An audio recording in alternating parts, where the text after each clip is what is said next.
सिवान के पूर्व बाहुबली सांसद रहे मरहूम शहाबुद्दीन के बेटे और आरजेडी विधायक ओसामा शहाब को गिरफ्तार करने के लिए डीआईजी एसपी समेत कई थानों की फोर्स उनके घर पर पहुंच गई है। सुबह 8 बजे से उनके कई ठिकानों पर छापेमारी चल रही है और इस दौरान आपको बता दें कि ओसामा शहाब अपने घर पर मौजूद नहीं है। उनकी गैर मौजूदगी में यह बड़ी कार्रवाई की जा रही है। उनके घर पर रेड डाली गई है। इस वक्त की बड़ी खबर यही है कि आरजेडी विधायक ओसामा शहाब को गिरफ्तार करने के लिए डीआईजी लेवल की टीम उनके घर पर पहुंच गई है, उनका इंतजार कर रही है, जिसके बारे में आगे हम आपको सब कुछ विस्तार से बताएंगे और ये भी बताएंगे कि आखिर बिहार पुलिस ओसामा शहाब के घर पर आज सुबह रेड मारने क्यों पहुंची थी, इसके पीछे का कारण क्या है, क्या कुछ मामला है। लेकिन उससे पहले नमस्कार, मेरा नाम विष्णु है और आप देख रहे हैं जनता जंक्शन। ये वीडियो प्रायोजित है अटलांटिस अस्पताल के द्वारा। यह अस्पताल पटना का सबसे बेहतरीन अस्पताल है उन मिडिल क्लास लोगों के लिए जिनके पास पैसे कम हैं। यहाँ पे कैंसर से लेकर सब असाध्य रोगों का इलाज होता है। यहाँ हर प्रकार की सर्जरी उपलब्ध है।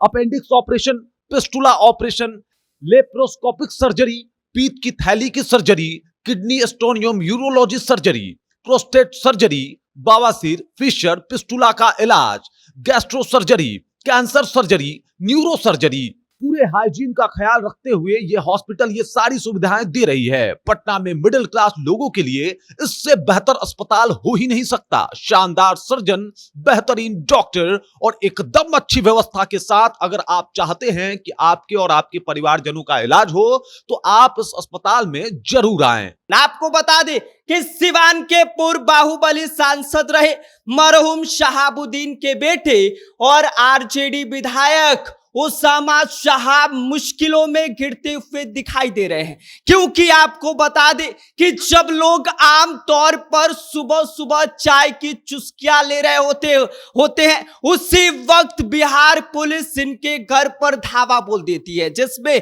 डीआईजी एसपी समेत कई थानों की फोर्स होती है और सिवान में उस वक्त हलचल मच जाता है। इसके साथ ही साथ आपको बता दें कि सुबह 8 बजे मरहूम शहाबुद्दीन के बेटे ओसामा शहाब के घर पर जो है वो छापेमारी की जाती है। उनके हर घर के एक एक कोने की तलाशी ली जाती है, जिस दौरान आपको बता दें कि ओसामा शहाब और इनकी पत्नी जो है वो घर पर मौजूद नहीं थे।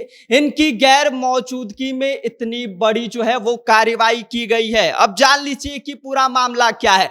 आपको बता दें कि ओसामा शहाब के ऊपर इस वक्त जमीन कब्जा और रंगदारी मांगने का आरोप लगा है और जो यह पूरा मामला है ये गोपालगंज के डॉक्टर सुधा के द्वारा एफआईआर दिए जाने के बाद है। उन्होंने आरोप लगाया है कि उनके यहां जमीन से जुड़े मामलों में ओसामा शहाब ने हस्तक्षेप किया था। इस मामले में उनकी संलिप्तता है। उनके द्वारा 30 से 35 लोगों को बेचकर जो है वो पूरी तरीके से इस मामले को रोकने की, जमीन से जुड़े जो मामले हैं उस पर कब्जा करने की नाकाम कोशिश की गई, जिसको लेकर आरोप ये लगाया गया है कि ओसामा शहाब के कहने पर ही जो है वो 30 से 35 लोग डॉक्टर सुधा की जो जमीन है उसको रोकने के लिए पहुंचे हुए थे। इसके साथ ही साथ आपको बता दें कि कुछ दिन पहले ही जिला कोर्ट ने ओसामा शहाब के अग्रिम जमानत को जो है वो खारिज कर दिया है। उनको जमानत देने से साफ इनकार कर दिया है और अब देख लीजिए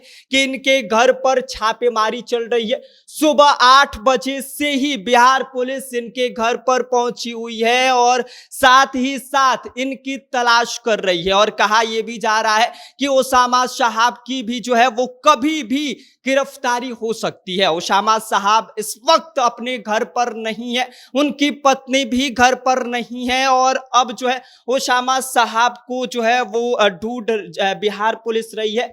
इसके अलावा आपको बता दें कि जब से सम्राट चौधरी मुख्यमंत्री बने हैं तब से आरजेडी के कई विधायकों की उल्टी गिनती शुरू हो गई है, क्योंकि सम्राट चौधरी सीधी तौर पर यह बात कह चुके हैं कि हम किसी को भी छोड़ने वाले नहीं हैं। अगर आपके ऊपर एक भी मामला दर्ज है तो हम आपको कतई बर्दाश्त नहीं करेंगे। इसके अलावा आपको बता दें कि अब इसकी वजह से ओसामा साहब की मुश्किलें जो है वो बढ़ती हुई दिखाई दे रही हैं। बाकी आप इस पूरी खबर को लेकर क्या सोचते हैं, इस पर आपकी क्या कुछ प्रतिक्रिया है, अपनी राय हमें कमेंट कर दीजिए। आप देख रहे हैं जनता जंक्शन, मेरा नाम विशु है।